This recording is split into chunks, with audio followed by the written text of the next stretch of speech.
부분에 대해서 우리가 같이 바울의 선교 여행에 대해서 말씀을 살펴볼 텐데요. 바울의 말은 아니지만 바울의 삶을 생각하면서 사도 요한 요한계시록 1장 9절에서 했던 모든 사도들이 다 이제 순교를 당한 상태에서 홀로 남겨진, 밤모섬에 홀로 이제 남겨져 있는 사도 요한이 자신을 소개하면서 자신은 예수의 환난과 나라와 참음에 동참하는 자라고 하는 말을 했습니다. 그래서 우리 사랑하는 형제 자매님들이 올해 예수님의 환난과 나라와 참음에 동참하는 그런 한 해가 되셨으면 좋겠다라고 하는 생각이 들어서 표어로 선정을 했고요. 그리고 원래는 31강인데 새롭게 시작하고 또 우리가 인물과 또 여러 가지 사건들이 전환이 있어서요. 사도행전 2부로 해서 첫 번째 시간 1차 선교 여행 첫 선교지 구부로라고 하는 말씀을 같이 교제하도록 하겠습니다. 본문 말씀 사도행전 13장 1절로 12절 말씀 한번 같이 교독해서 읽겠습니다. 1절입니다. 13장 1절. 안디옥 교회에 선지자들과 교사들이 있으니 곧 바나바와 니게르라 하는 시므온과 고레네 사람 루기오와 분봉왕 헤롯의 젖동생 마나인과 및 사울이라.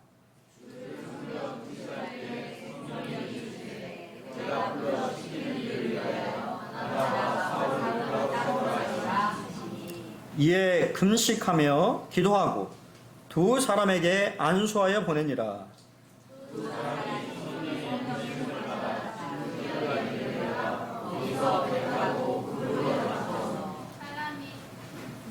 살라미까지 왔네요.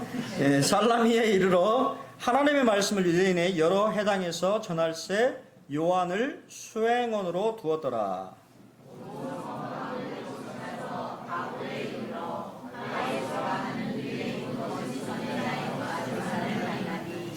그가 촌독 서기오 바울과 함께 있으니 서기오 바울은 지혜 있는 사람이라. 바나바와 사울을 불러 하나님의 말씀을 듣고자 하더라.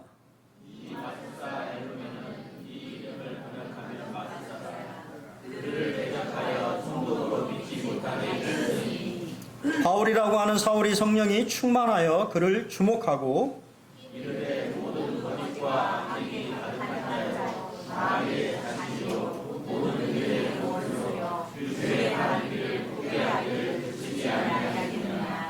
보라 이제 주의 손이 네에 있으니 네가 맹인이 되어 얼마 동안 해를 보지 못하리라 하니 즉시 안개와 어둠이 그를 덮어 인도할 사람을 두루 구하는지라.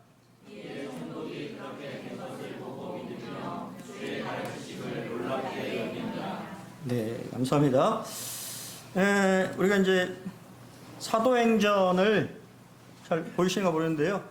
이렇게 구분을 좀 지으면 1장부터 7장까지는 예루살렘에 집중돼서 설명이 되어 있고요. 중심 인물은 베드로가 되겠습니다. 그리고 8장부터 12장은 이제 가도기의 입장이고, 그래서 유대와 사마리아 지역에 복음이 증거되는, 그래서 거기 뭐 등장인물이 베드로와 빌립과 바나바 이러한 인물들이 등장하게 되고, 이제 13장부터 28장까지는 바울의 선교 여행이 이제 집중적으로 이렇게 이제 우리에게 설명이 되고 있는데요. 그래서 결국은 사도행전이라고 하는 것은 예루살렘에서부터 로마에까지, 그러니까 땅끝, 그 당시에 땅끝을 생각했을 때 로마에 가는 것이었고, 그리고 또 로마에 도착해서는 우리가 잘 아는 바대로 사도 바울이 땅끝, 혹시 어딘지 동영제, 동영제 가봤잖아요. 순례 여행 가봤는데, 그죠? 우리 동영제 말한 것처럼 스페인까지 가는 것으로 이렇게 생각을 했던 것을 보게 되고요. 그래서 전도 여행을 또 이게 보면 1차 전도 여행이 우리가 잘 아는 대로 소아시아, 지금 말하는 터키 지역을 중점적으로 돌아보게 되었고요. 그 다음에 이제 2차가 아시아라고 하는 이제 지역, 그리스 지역을 중점적으로 돌아오면서 하나님의 교회를 또 세웠고요. 이제 3차는 1차와 2차에 갔던 곳을 다시 한번 되돌아가서 교회를 다시 이제 굳건하게 세우는 그러한 일들을 했고, 4차는 우리가 잘 아는 바대로 로마로 가는, 예루살렘에 들렸다가 로마로 이제 죄인으로 압송되어서 가는 장면을 말하고요. 왜 5차는 뭐냐면 잘 아시는 것처럼 잠시 로마에서 풀려났다가 다시 재투옥되고, 우리가 잘 아는 바대로 네로 황제에 의해서 사도 바울이 순교하게 되는 것을 이야기하는데, 그것은 이제 내용에 포함되어 있지는 않습니다. 그래서 그 전도여행 기간 동안에 하나님의 성경들이, 우리가 가지고 있는 66권 이제 성경이 이제 정경화되어지는 그런 과정들을 또 우리가 알 수가 있죠. 시기적으로 어떻게 말씀이 진행이 됐는지를 조금 살펴볼 수가 있고요. 우리가 먼저 좀 우리 책을 한 권 뭐 이거 아주 오래돼가지고 구할 수나 있을지 모르겠어요. 자크 엘린이라고 하는 분이 쓴 도시의 의미라고 하는 책이 있는데 상당히 오래된 책입니다. 그 책에 보면 도시, 성경적으로 이제 도시의 의미를 좀 설명하는데, 당연히 이제 도시는 인간의 작품이다라고 얘기하면서, 근데 이제 문제는 그 당시에 예수님 그리고 또 사도들이 있었을 당시에 사람들의 생각은 도시는 사탄에 의해서 만들어졌다고 생각을 했어요. 그리고 우리가 그 이유가 뭐냐면 가인이 하나님을 떠나서 만든 것이 도시였습니다. 우리가 성으로 언급되어 있지만 도시화한 겁니다. 도시를 건설했죠. 그리고 우리가 잘 아는 바대로 바벨탑은 탑만 세운 것이 아니고 거기에 문명화되어서 거대한 도시 위에 탑을 세운 것을 말하는 거기 때문에, 결국 도시화했다라고 하는 것은 하나님의 뜻하고는 이제 반대되는, 하나님의 뜻은 무엇입니까? 땅끝까지 이르러 충만하기를 원해서 흩어져서 살기를 이제 원하셨는데, 인간은 이제 도시화하면서 자신들의 안전을 추구하는, 결국 도시라고 하는 개념 자체가 뭐냐면 천국, 안전, 이런 것들을 생각하면서 그것을 이제 추구하는 것을 말하는 것이죠. 그래서 모든 도시는 추구하는 것이 천국이다라고 얘기를 합니다. 뭐 여러분 어떻게 생각하실지 모르겠지만 우리나라 지금 좀 혼란스러운 그런 시기이지만, 우리 한국이 여행하기에 좋은 곳이에요? 아니면 나쁜 곳입니까? 예, 좋은 곳이에요. 여러분 생각보다 한국이라고 하는 나라가 치안이 잘 되어 있는 그런 곳 중에 하나입니다. 그래서 우리가 이제 뭐 또 특별히 어딥니까? 인도. 간간히 이렇게 국제뉴스에 보면 인도는 여행하기에 좋은 곳인가요? 어려운 곳인가요? 예, 인도는 위험한 곳이에요. 최근에도 제가 알기로는 독일의 부부가 인도를 여행해 갔다가 아주 끔찍한 일을 당해서 문제가 됐고, 또 인도는 좀 말도 안 되는 그런 사건들이 실제적으로 많이 벌어지는 곳이기 때문에 혼자 여행에서는 안 되는 곳 중에 한 곳이 또한 인도입니다. 왜 제가 이런 도시의 의미를 설명드렸냐면, 우리가 이제 바울의 선교 전략을 생각했을 때 도시 중심의 선교를 이제 하고 있다라고 하는 것을 알 수 있어요. 바울이 가는 선교지가 다 도시입니다. 그 당시에 대도시들을 중점적으로 이 복음을 증거했던 것을 보게 돼요. 혹시 기억하신가요? 어디 갔는지? 우리 동영재 공부했잖아요. 어디 갔습니까? 그냥 생각나는 게.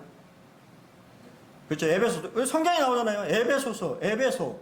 그 다음에 빌립보, 골로새, 데살로니가, 그 외 지역들, 우리가 그 다음에 갈라디아, 이런 곳들이 다 여러분 생각하신 시골 동네가 아니고 다 대도시, 인구가 밀집되어 있는 곳이었다고 하는 사실을 여러분들이 기억하셔야 되고, 바울은 도시 선교를 기본적으로 가지고 있었다라고 하는 것을 우리가 알 수가 있고, 그 도시에 가서 갔던 곳이 어디냐면 유대인의 해당에 먼저 가고, 또 사람들이 많이 모이는 시장에 가서 복음을 전했다라고 하는 것입니다.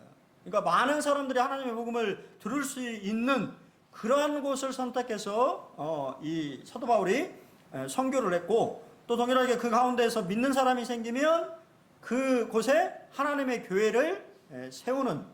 근데 제가 왜 이런 말씀을 드리냐면, 앞에 자크 앨런이 말한 도시가 사탄에 의해서 만들어진 것이 맞습니까? 아닙니까? 하나님은 도시를 싫어하나요? 아니다고 하는 것이죠. 하나님은 도시에 있는 사람들도 사랑하시고 그들에게도 하나님의 복음이 증거되기를 원하는데, 그거에 대해서 정확하게 하나님의 마음을 알고 있는 사람이 누구예요? 사도 바울이었다고 하는 거예요. 하나님의 마음, 하나님이 지금 어떠한 마음을 가지고 어떠한 선교를 하시기를 원하는지에 대한 것을 알고 있었기 때문에 그 하나님의 마음에 충실하게 따르고 있는 선교 전략을 가지고 있었던 인물이 바울이라고 하는 것을 말씀을 드리는 거예요. 이해가 되세요? 자, 우리는 먼저 안디옥 교회 일꾼들을 살펴봐야 되는데요. 이 안디옥 교회 일꾼들을 왜 누가는 설명했어요. 그것은 바로 복수 은사자들이 교회에 있었다라고 하는 것을 말합니다. 그들은 잘 말하는 것처럼 선지자들과 교사의 은사를 가졌던 그러한 인물들이죠. 우리가 말씀하면 선지자들과 교사들은 뭐와 관련되어 있는 은사인가요? 가르치는 하나님의 말씀과 관련되어 있는 것이죠. 그래서 에베소서 2장 20절에도 너희는 사도들과 선지자들의 터위에 세우심을 입었다라고 말하고 있습니다. 그리고 그리스도께서 친히 모퉁이 돌이 되셨다. 근데 여러분들이 이 말씀을 잘 오해하시면 안 돼요. 사도들과 선지자가 기초석이 아닙니다. 예수님은 모퉁이 돌이시면서 교회의 기초석인 거예요. 사도들의 선지자들은 그 기초석 위에 세워져 있는 일꾼들에 불과한 것이지 그들이 기초석은 아니다고 하는 거예요. 사도들과 선지자들은 하나님의 말씀을 받아서 선포하는 하나님의 도구에 불과했던 사람들입니다. 교회는 여전히 말씀 위에 성장하는 하나님의 집이요, 기둥이요, 성전이라고 하는 거예요. 그렇기 때문에 여러분들이 강단의 말씀, 특히 말씀을 증거하는 우리 형제들을 위해서 뭐 해야 되겠어요? 기도해 주셔야 되는 거예요. 왜냐하면 하나님의 교회는 말씀 위에 세우기 때문에. 말씀이 깨어있냐, 말씀이 충분하게, 우리 오늘 참 감사드렸어요. 우리 유은표 형제가 또 그렇게 기도해서 참 감사가 됐습니다. 하나님의 말씀이 충만하게 증거될 때 교회가 부흥하는 거예요. 말씀을 들어놓는 것입니다. 맞습니까? 교회는 하나님의 말씀을 들어놓는 것이에요. 친목단체가 아닙니다. 그러려면 저기 동호회 가셔야죠. 아침에 일찍 일어나셔가지고 하나님 앞에 예배드리고 왜 오셨어요? 하나님 여러분에게 뭐라고 말씀하시는지를 듣기 위해서 오신 거잖아요. 그렇기 때문에 말씀을 위해서 기도해 주셔야 되는 겁니다. 안디옥 교회는 다양한 사람들로 구성되어 있었던 것을 보게 됩니다. 바나바는 뭐 이미 여러 번 설명을 드렸기 때문에 구체적으로 설명 안 드리겠지만 구브로 출신의 그는 정통파 유대인이었어요. 잘 아시는 것처럼 그는 레인이었죠. 또 니게르라 하는 시몬이 또 등장하는데, 니게르라고 하는 말은 검다라고 하는 의미를 가지고 있는 단어예요. 그가 흑인이었다라고 하는 것을 우리가 알 수 있고, 그 당시에 아프리카 사람들은 대부분 노예였습니다. 결국 시몬은 흑인 노예 출신의 그리스도인이었습니다. 아마 그 자유함을 얻었는지 어떻는지 모르겠지만 그가 교회의 일꾼이었다고 하는 거예요.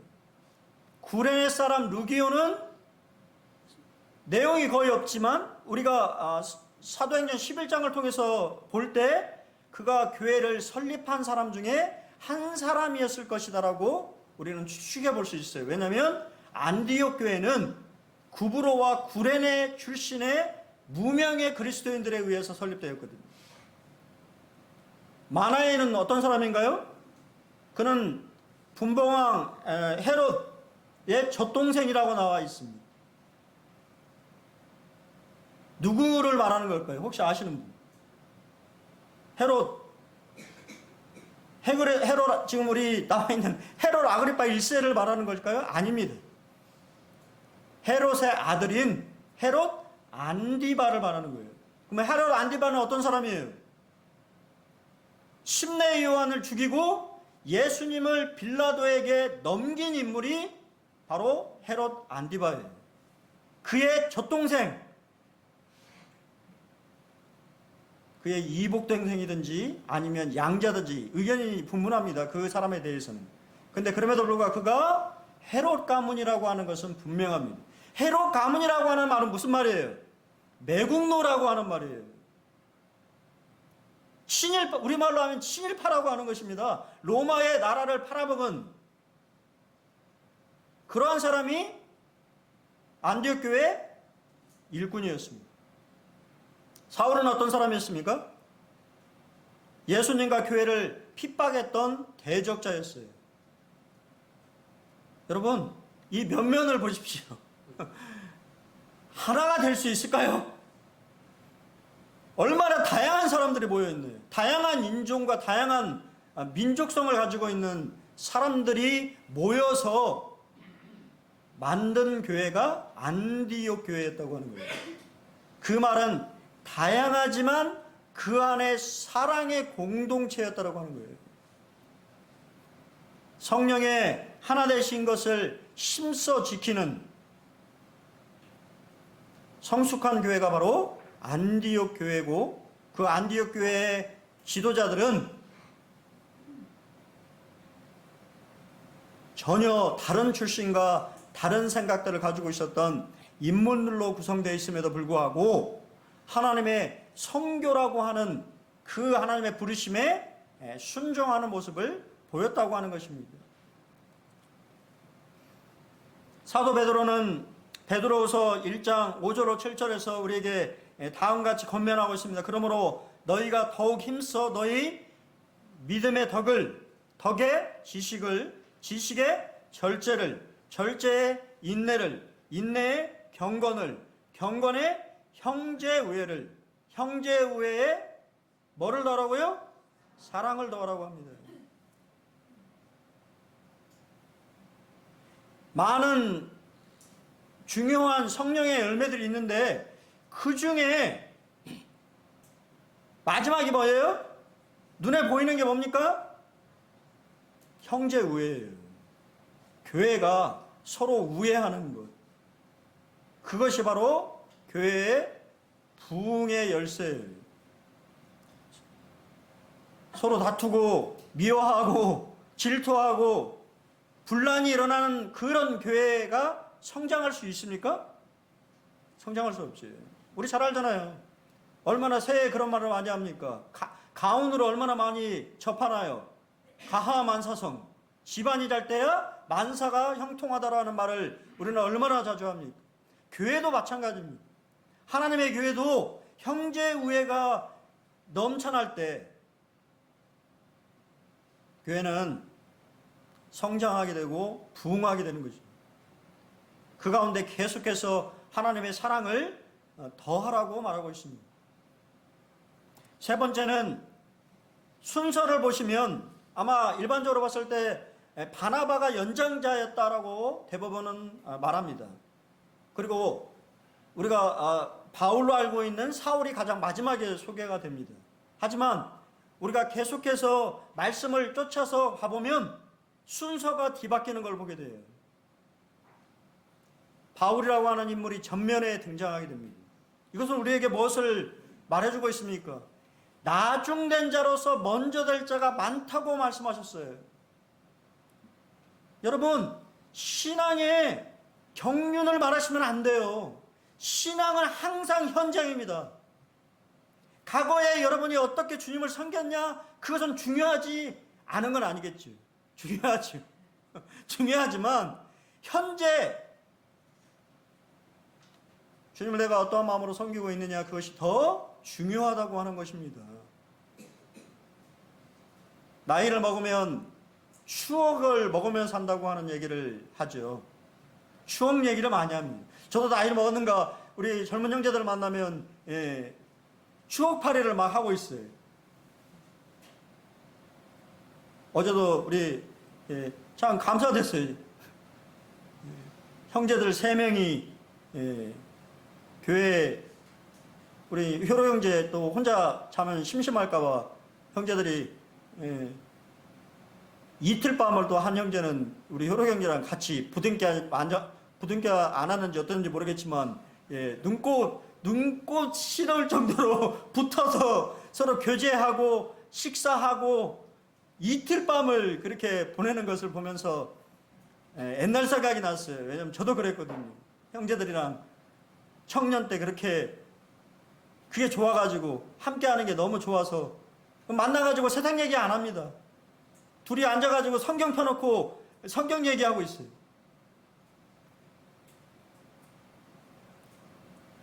그러면서 참 도전이 되었어요. 먼저 된 자로서 나중되고 나중된 자로서 먼저 될 자가 적다고 말씀하셨나요? 많다고 말씀하셨어요. 바나바와 사울이 파송을 받게 됩니다. 성령은 내가 불러 시키는 일을 위하여 따로 그들을 세우라고 말합니다. 여러분, 우리는 먼저 아이의 성장 과정을 이해해야 합니다. 아이가 1달 정도는요, 잠만 잡니다. 그렇죠? 엄마 젖 먹고 잠만 자. 잠만 자는 거 이게 아니에요. 잠을 자면서 애가 팔다리를 움직입니다. 팔다리의 근육을 키우는 거예요. 그리고 2달째가 되면 아둥바둥 팔다리를 계속해서 움직입니다. 왜요? 뭐 하려고? 다 잊어버렸어요? 뒤집기 하려고. 뒤집으려고. 애가 뒤집는다라고 하는 것은 허리에 근육이 생겼다고 하는 거예요. 허리에 근육. 뒤집게 돼서, 뒤집으면 뭐 하죠? 기기 시작합니다. 허리에 근력이 생기면 애는 본능적으로 기기 시작해요. 그리고 어느 정도 기면 뭐 하려고 그러죠? 일어나려고 합니다. 일어나려고 애를 쓰고 여기저기 붙잡고 일어나게 되죠. 이제 이때부터가 육아에 힘듦이 이제 생기죠. 기기 시작하면 애가 막 어디로 가는지를 모를 정도로 부모들이 이제 힘든 시기가 오는 거예요. 우리 나중에는 아이가 앉게 되고 또한 아장아장 걷게 되고 10달이 넘으면 좀 보통은 한 10달 정도 되면 어떻게 하죠? 혼자 걷기 연습을 시작합니다. 왜 제가 이런 아이의 성장 과정을 말할까요?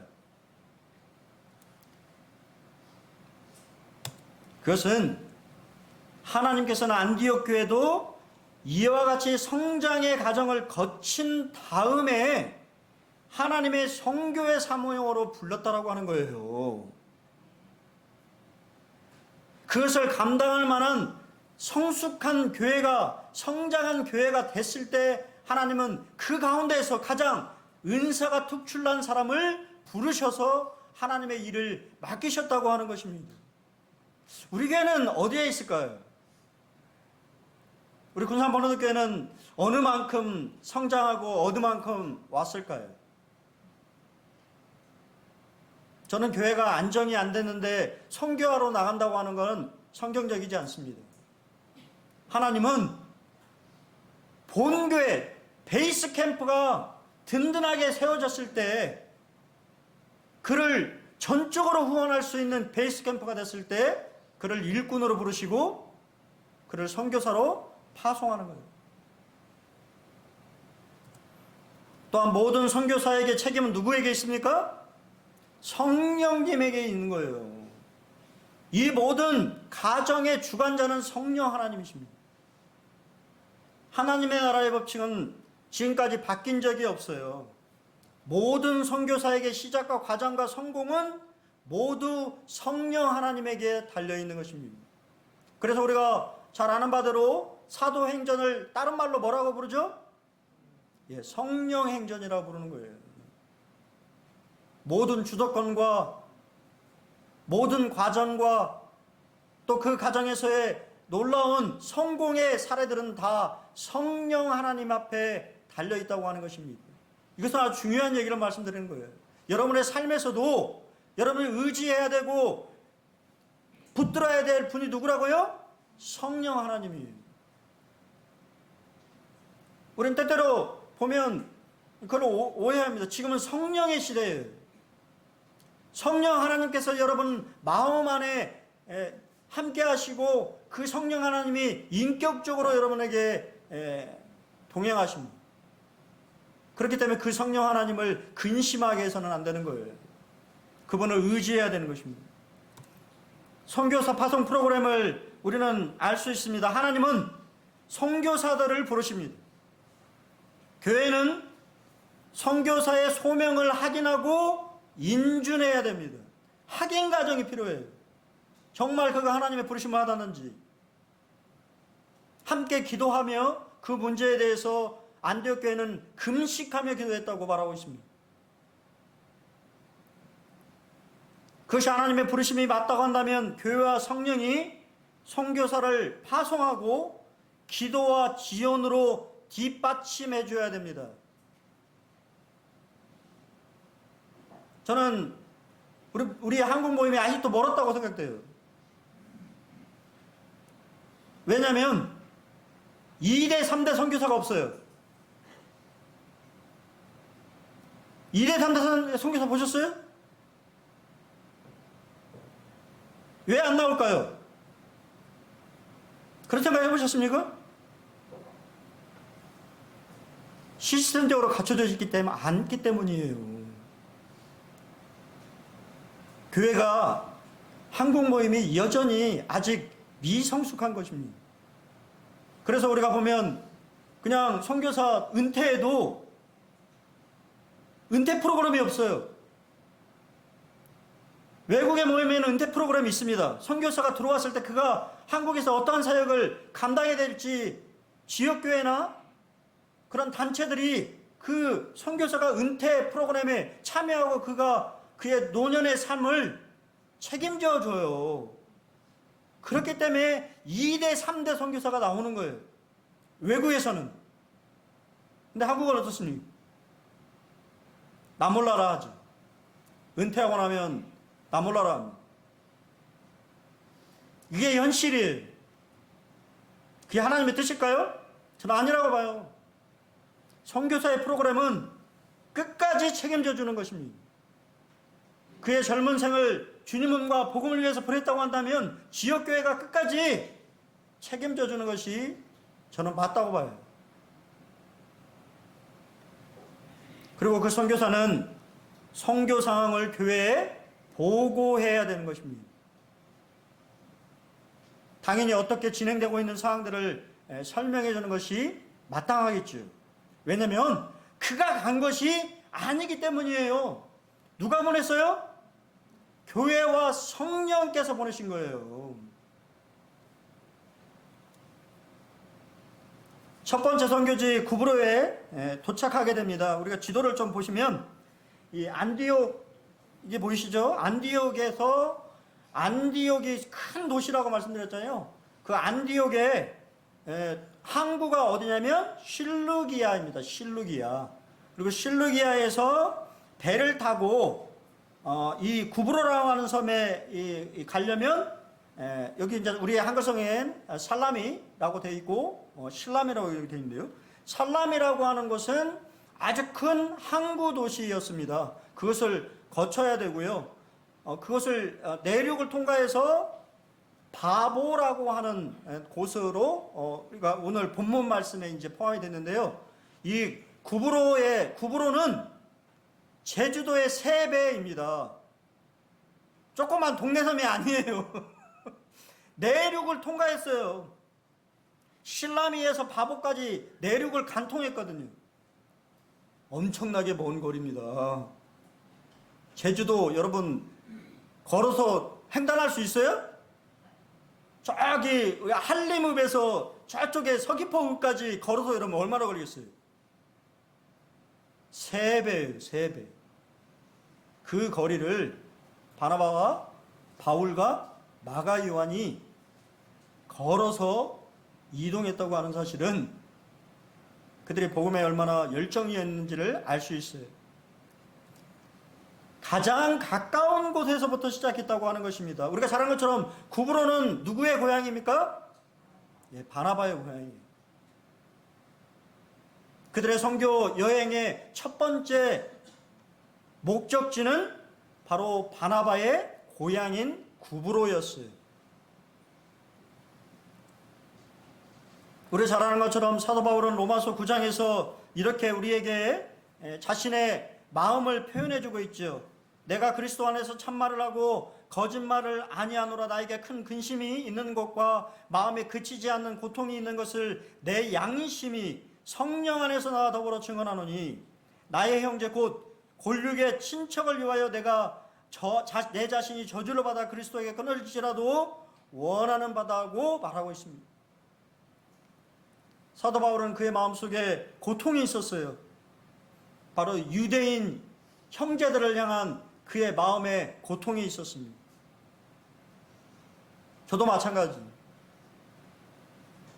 믿지 않는 가족들이 있는 저는 항상 새해가 되면 마음에 불편함이 있고 마음에 고통이 있어요. 왜냐하면 복음을 전에도 별로 시큰둥한 그러한 모습들을 볼 때마다 참 어떻게 할지를 모른 내 힘으로 되는 일이 아니기 때문에 기도할 수밖에 없는, 그리고 기회를 만들어서 어떻게 하든지 복음을 증거하려고 노력하는 그러한 것들. 여러분의 가장 가까운 사람들은 누군가요? 잃어버리지 말아야 될 여러분의 가장 가까운 사람들은 누군가요? 여러분, 거기서부터 우리는 시작해야 됩니다. 두 번째, 아까 말씀드린 것처럼 사도 바울의 선교 여행의 특징은 그는 유대인의 여러 해당을 꼭 갔다고 하는 것입니다.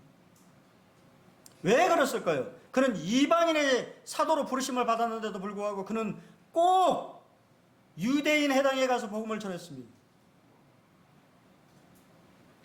사도 바울은 로마서 1장 16절에 하나님의 뜻을 말합니다.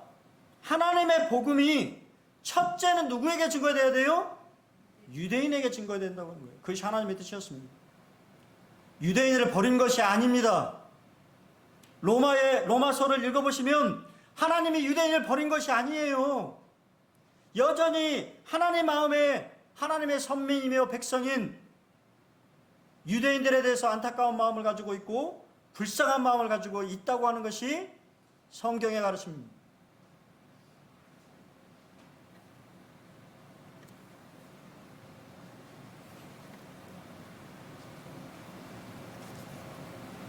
살라미를 지나서 바보로 가게 되는데요. 바보에서는 영적 싸움과 승리를 경험하게 됩니다. 왜냐하면 거기에서 유대인 거짓 선지자인 마술사를 만나기 때문입니다. 다시 한번 지도를 보면 바보라고 하는 이 섬은 아주 중요한, 이 구브로에서 가장 중요한 곳입니다. 왜냐하면 그곳에 총독의 간저가 있었기 때문이에요. 사실 구브로에 간 목적은 총독을 만나기 위해서였습니다. 많은 학자들은 바나바가, 우리 잘 아는 것처럼 바나바는 부유한 가문의 출신이었고 구브로 출신이었잖아요. 그렇기 때문에 아마 바나바가 총독 서기오 바울과 연이 닿아 있을 것이라고 생각합니다. 총독 아무나 만날 수 있어요? 못 만나잖아요. 제가 뭐 여기 김관영 도지사님 만난다고 가면 만나주나요? 못 만납니다. 연이 없으면 만날 수가 없는 거예요. 그들의 원래 목적은 바보에 있는 총독에게 하나님의 복음을 전하는 것이었어요. 왜냐하면 그만큼 그가 영향력 있는 사람이었기 때문입니다. 근데 놀라운 것은 성경은 뭐라고 말합니다? 그 서기오 바울이 하나님의 말씀에 대해서 관심을 가지고 있었다고 하는 거예요. 준비된 영혼이었다고 하는 것입니다. 성령 하나님이 얼마나 놀랍게 역사합니까? 사실 바나바가 자신의 고향에 가고자 하는 마음 또한 성령께서 주신 것이지. 왜냐하면 준비된 영혼이 있었다고 하는 거예요. 말씀을 들어야 되는 영혼이 있었다고 하는 것입니다. 그리고는 자신을 뭐라고 소개합니까? 사울에서 바울로 소개합니다. 이름이 비슷하죠. 거의 똑같습니다. 서기오 바울로스, 같은 이름이. 그리고 잘 아는 대로 사울은 히브리식 이름이고 바울은 로마식, 헬라식 이름입니다. 그가 로마의 시민권자라고 하는 것을 말하고 있는 거예요. 이건 아주 중요합니다. 뭔가 이 공통분모를 찾는다고 하는 것은 복음에 있어서 그 사람의 마음을 얻는데 조금은 유리하게 작용하는 것이잖아요. 자신을 바울이라고 소개하면서 하나님의 복음을 전합니다. 근데 문제는 복음을 전하는데 뭐가 발생됐어요? 반대가 발생됩니다. 거기에는 누가 있었어요? 유대인 거짓 선지자가 있었어요. 근데 그 이름도 참 이름은 너무 좋아요. 바예수가 무슨 뜻인지 아십니까? 예수를 따르는 사람이란 뜻이에요. 메시아를 따르는 사람이라고 하는 뜻입니다. 근데 그가 뭐 하고 있어요? 하나님의 복음을 방해하는 방해자로 서 있습니다. 이것은 하나의 그림이에요. 사도 바울은 이제 복음을 첫 시작하고 있는데 그가 마칠 때까지 누가 반대합니까? 유대인들이 계속해서 반대합니다. 사탄 마귀는 유대인들을 격동시켜서 사도 바울이 복음을 전하지 못하도록 계속해서 방해했다고 하는 것입니다. 실제적으로 그 당시에 예수님의 진짜 기적을 대수롭지 않게 만들기 위해서 유대인 마술사가 많았다고 하는 거예요. 근데 그 인물이 바로 복음을 들어야 되는 총독 옆에 있었다고 하는 것이죠. 여러분 우리 잘 알죠? 예배소 6장 11절로 12절 한번 같이 읽어보겠습니다. 같이 읽겠습니다. 시작. 마귀의 관계를 능히 대적하기 위하여 하나님의 전신갑주를 입으라. 우리의 씨름은 혈과 육을 상대하는 것이 아니요 총치자들과 권세들과 이 어둠의 세상 주관자들과 하늘에 있는 악의 영들을 상대함이라. 사람에 대해서 싸우고 있는 것이 아니라 그 사람 배후에서 역사하고 있는 사탄 마귀하고 싸우고 있다고 하는 사실을 기억해야 됩니다. 사도 바울은 공개적으로 그를 책망합니다. 그 사람이 뭐라 합니까? 모든 거짓과 악행이 가득한 자요, 마귀의 자식이요, 모든 의의 원수며 주의 길을 굽게 하는 그러한 자다. 왜 그렇습니까? 그가 바로 사탄처럼 파괴자의 일을 행하여서 총독과 그의 가족이 구원받지 못하도록 방해하고 있는 일을 하고 있었기 때문이에요. 그러면서 뭐라고 얘기합니까? 저주에 가까운 형벌을 말하죠. 근데 여기에 놀라운 의미가 담겨 있습니다. 하나님은 심판 중에도 긍휼을 기억하시는 분입니다. 이것이 참 하나님이 선하신 분이신 것 같아요. 그냥 심판으로 다 쓸어버릴 것 같으면서도 그 중에서도 하나님은 긍휼을 베푸시는 분입니다. 여러분, 이 거짓 선지자 마술사가 눈이 멀어버리는 이러한 사건은 누구에게 일어났어요? 바울 자신에게 일어난 사건이에요. 근데 그 바울 자신이 어떻게 됐습니까? 그냥 다 소강됐습니까? 평생? 아니잖아요. 오히려 그 사건을 통해서 누구를 만났어요? 빛 대신 예수 그리스도를 만나는 계기가 됐잖아요. 여기 말씀해 보면 얼마 동안이라고 하는 말을 주목해 보십시오.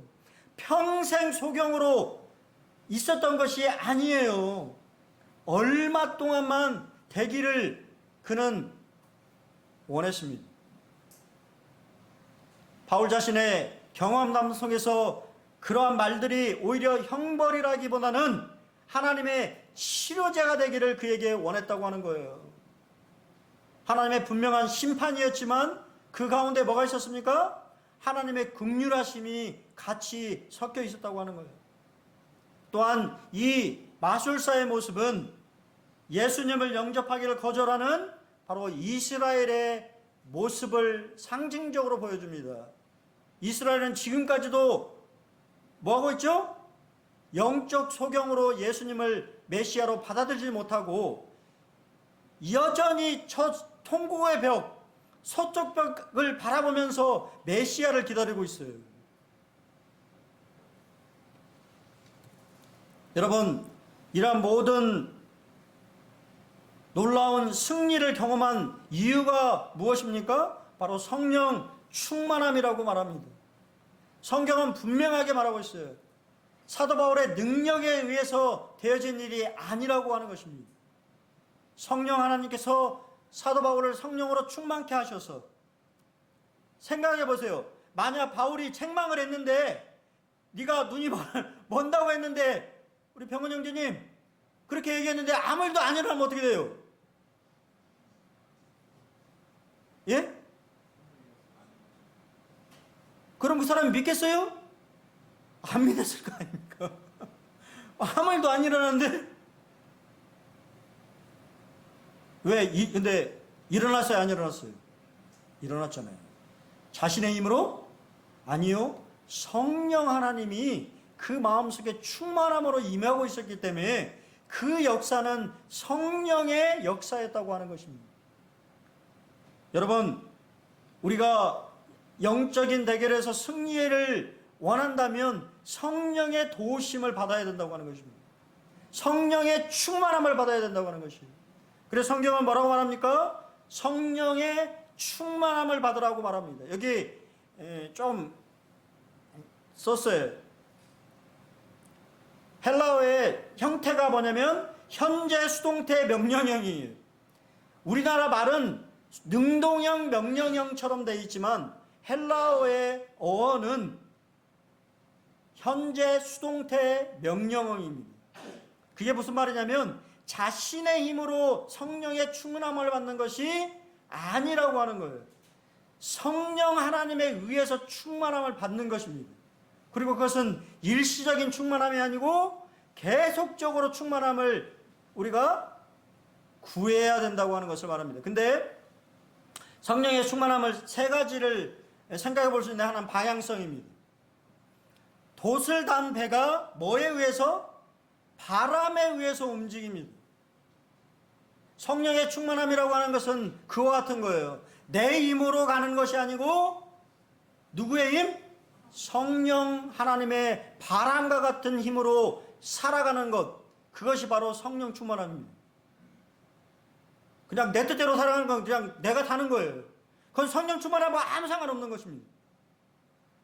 성령께서 내 마음에 그 방향으로 가라고 그런 마음을 주셨을 때 그것이 바로 성령 충만함입니다. 두 번째는 흡수성이에요. 여러분 물 마시잖아요. 그 다음에 고기 먹을 때 뭐를 뿌립니까? 소금을 뿌리잖아요. 맛을 내려고. 흡수가 되는 것이. 여러분 얼마나 하나님의 말씀에 흡수를 받고 있습니까? 스펀지처럼 받아들이고 있나요? 그렇지 않다라고 한다면 그건 성령 충만함이 아니라고 하는 거예요. 내 마음에 하나님의 말씀이 스며들어가야 되는 거예요. 내 마음에 새겨야 되는 것입니다. 옛날에는 돌판에 새겼지만 지금은 심중에 마음에 스며들도록. 그래서 짜면, 제가 오늘 아침에 우리 집사람이 청소기를 돌렸는데요, 던져주더라고요. 스펀지를. 그가 청소기 안에 스펀지가 있잖아요. 더러운 것을 다 제거하고 빡빡해서 짜면 뭐가 나옵니까? 물이 나오잖아요. 그만큼 스며들었을 때 물이 나오는 거예요.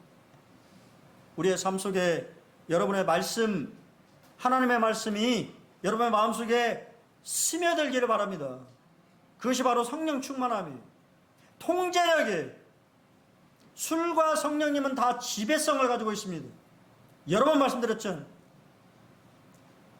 우리 성도님들 술을 안 드셔봐서 잘 모르시죠? 우리 용대인님은 좀 아시죠? 예? 아, 우리 예, 술하면 우리 최재행제님이 항상 예, 으뜸으로 예, 젊었을 때 대병으로, 우리 대병 아시죠? 대병 모르십니까? 예, 그거로 드셨던. 예. 근데 그래도 형제님은 좀 의지력이 강하신 것 같아요. 보통 이제 이게 술이 이렇게 하면 뭐 합니까?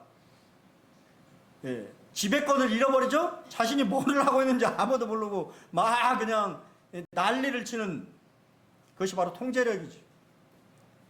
술의 통제력을 받는 것이 아니라 성령 하나님의 통제력을 받는 것이 성령 충만함입니다. 여러분의 삶 속에 올 한 해 성령의 충만함을 받기를 바랍니다. 구브로에서 한 영혼이 구원받았다고 성경이 이야기합니다. 누가는 아마 다른 일들이 있었는지 어떻는지 모르겠지만 누구만 얘기하고 있어요? 총독 서기오 바울의 구원만을 얘기하고 있어요. 왜 그럴까요? 그것은 바로 한 영혼의 가치가 그만큼 중요하다라고 하는 사실을 우리에게 상기시키기 위한 거예요. 누가복음 15장 7절에 보면 내가 너희에게 이르노니 이와 같이 죄인 한 사람이 회개하면 하늘에서는 회개할 것 없는 의인 99으로 말미암아 기뻐하는 것보다 뭐하다고요? 더 기뻐한다고요. 이게 바로 아버지 하나님의 마음이에요. 한 영혼의 가치를 그렇게 귀하게 여기는 것입니다. 네, 말씀을 적용을 하면서 말씀을 즐기기를 원합니다. 여러분, 우리 군산 본원교회가 사랑의 공동체를 이루는데 여러분들이 뭐 해야 되겠어요?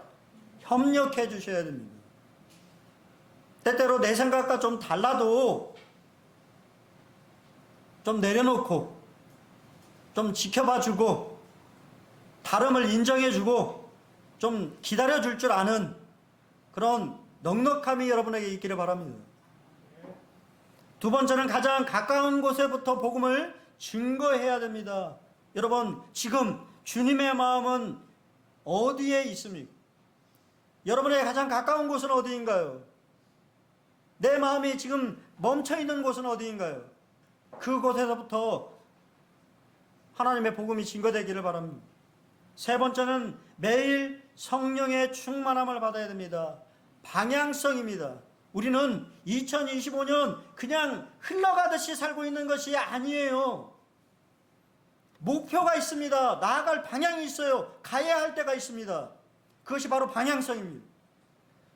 소원의 항구, 소망의 항구, 주님을 만날 때가 온다고 하는 거예요. 저는 오늘 우리 김태형 주님 그 예배 시간에 이 말씀을 몇 구절 읽었는데 참 마음에 와닿았어요. 내가 죽었을 때 나의 평가는 어떻게 될까? 얼마나 많은 성도들이 슬퍼할까? 기억해 줄까? 여러분, 이것이 방향성이죠. 흡수성입니다. 말씀과 기도로 여러분 흡수를 하기로 해요. 스며들어서 여러분의 삶이 풍성해지길 바랍니다. 그래서 이렇게 툭 치면 짜기만 하면 말씀이 줄줄줄 흘러나오는 제가 말씀드렸잖아요. 우리 세 명의 형제가 모여가지고 세상 얘기하는 것이 아니라 성경 펴놓고 서로 얘기하고 있어요. 이런 얘기 저런 얘기, 이 말씀은 어떻고 서로 이 말씀 어떻게 분별하느냐부터 시작해가지고 이렇게 하는 걸 보면서 참 감사가 되었어요. 세 번째는 통제력입니다. 여러분의 주도권은 누구에게 있습니까? 여전히 나에게 있나요? 아니면 성령 하나님께 맡기고 있습니까? 저는 마지막으로 올 한 해 한 영혼의 가치를 알고 그 영혼을 주님께로 인도하기를 함께 노력해야 한다고 본답니다. 제가 봄 집회를 준비하고 있어요. 많은 영혼을 데려오면 좋겠지만 여러분 한 영혼이라도 데려와서 복음을 들을 수 있다고 한다면 얼마나 값진 일일까요? 미리 준비하시고 미리 기도하시고 누구를 인도할까 생각하시고 혹시 그런 분이 계신다고 한다면 저나 우리 이경영 제님에게 기도해달라고, 이분을 내가 이번 보건집회 때 좀 인도하고 싶다고 우리 함께 기도하면 되잖아요. 그것이 바로 현명하는 거 아니겠습니까? 그래서 우리 군산 번원학교가 2025년에도 한 영혼이라도 더 얻는 그런 한 해가 됐으면 참 좋겠습니다. 한 주도 또 주님 안에서 또 승리하시고 성령 충만한 그런 삶을 사시기를 기도하겠습니다. 예, 감사합니다.